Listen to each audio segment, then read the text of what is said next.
நான் இப்போது அந்த நிகழ்வை நினைத்தாலும் கண்ணுக்கு முன்பாக நடப்பது போலிருக்கும். காரணம் என் அண்ணி விஜயாதான்.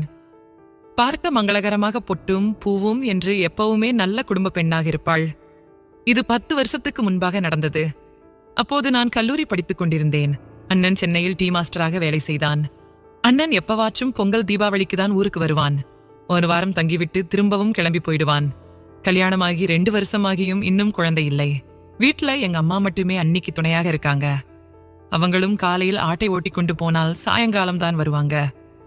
நான் வீட்டிலிருந்தே தினமும் பஸ்ஸில் காலேஜுக்கு போவேன். சனி ஞாயிறு கிழமைகளில் வீட்டில் இருப்பேன். எங்க அண்ணியோடு நான் சரியாக பேச மாட்டேன்.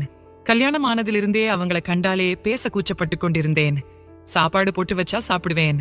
ஏதாவது கடையில் வாங்கிட்டு வர சொன்னா வாங்கியாந்து குடுத்து விட்டு வெளியே ஊர் சுற்ற கிளம்பி விடுவேன்.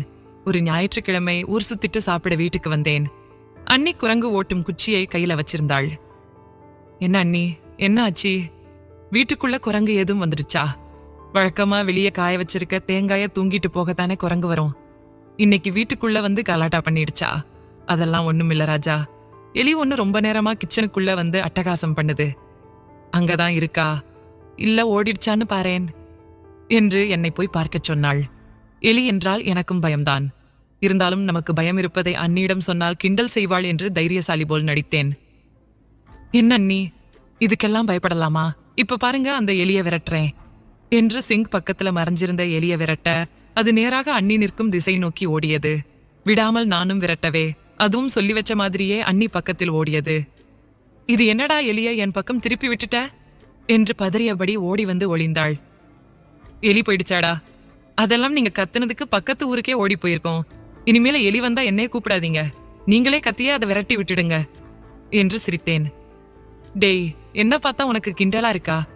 சரி, உனக்கு எலிய பார்த்து பயமாவே இல்லையா? தைரியமா விரட்டுற. அண்ணி, எலிக்கெல்லாம் யாராச்சும் பயப்படுவாங்களா? துரத்துனா ஓடிட போகுது. நாம அடிச்சிட போறோம்னு எலிதான் பயந்து ஓடும். இதுக்கு போய் பயந்துகிட்டு நிக்கிறீங்க என்று சிரித்தேன்.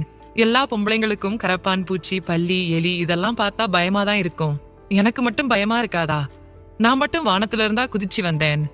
நானும் இந்த மண்ணுல பிறந்த பொண்ணு தாண்டா. ரொம்ப கிண்டல் பண்ணாத. இந்த வேலை கூட செய்ய மாட்டியா என்று அண்ணி கேட்க, நீங்க என்ன வேலை சொன்னாலும் செய்வேன்னு சொல்லி சிரித்தேன். அண்ணியும் சிரித்துக்கொண்டே வீட்டுக்குள் போனாள்.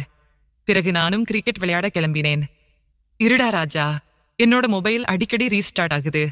என்ன பிரச்சனைன்னு பாரேன் என்று என் கையில் போனை கொடுத்தாள். அண்ணி, எனக்கு கிரிக்கெட் விளையாட நேரமாச்சு, நான் போகணும்.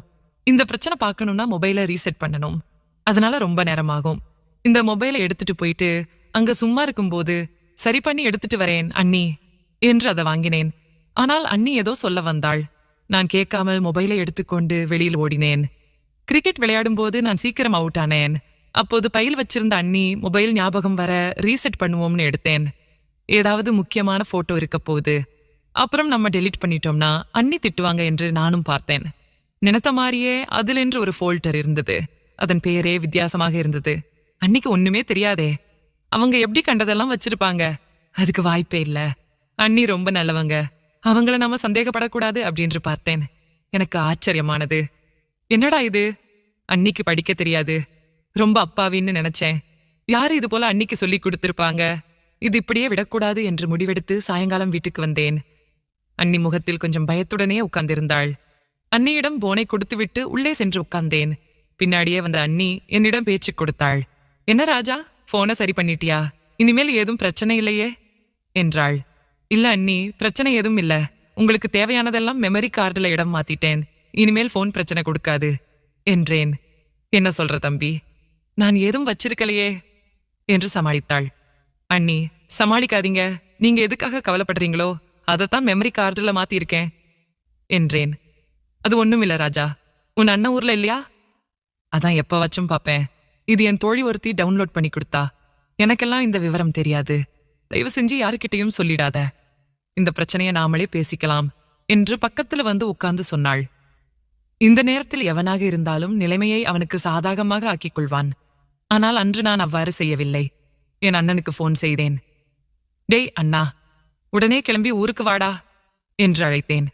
ஊருக்கு வந்த அண்ணனை தனியாக கூட்டிச் சென்று திட்டினேன். உனக்கெல்லாம் அறிவு இருக்காடா? கல்யாணம் ஆகி 2 வருஷம் ஆகிடுச்சு. மாசத்துக்கு ஒரு தடவை வந்துட்டு போனா எப்படி குழந்தை பாக்கியம் கிடைக்கும்? இங்கேயே இருந்து அண்ணி கூடவே இரு. இங்கே வேலை தேடிட்டு குடும்பத்தை பாரு என்ற அறிவுரை சொன்னேன். ஏதோ தவறு நடந்திருக்கும் போல என்று நிலைமையை புரிந்து கொண்ட எங்க அண்ணனும் பக்கத்து டவுனிலேயே வேலை பார்த்து கொண்டான். இப்போது தினமும் காலை 4 மணிக்கு போவான். வீட்டுக்கு மதியமே வந்து விடுவான். எங்க அண்ணிக்கு இப்போது என் மேல் மரியாதை கூடியது. இவ்வளவு நல்லது செஞ்ச எனக்கு அவளின் தங்கையே கல்யாணம் பண்ணி வைத்தாள். அண்ணனுக்கும் அன்னிக்கும் 1 வருடத்திலேயே ஆண் குழந்தை பிறந்தது. இதோடு இந்த கதை நிறைவேற்றது. கதை பிடிச்சிருந்தா ஒரு லைக் போட்டுவிட்டு நம்ம சேனலையும் சப்ஸ்கிரைப் பண்ணிடுங்க. வேற ஒரு கதையில் சந்திக்கலாம். நன்றி.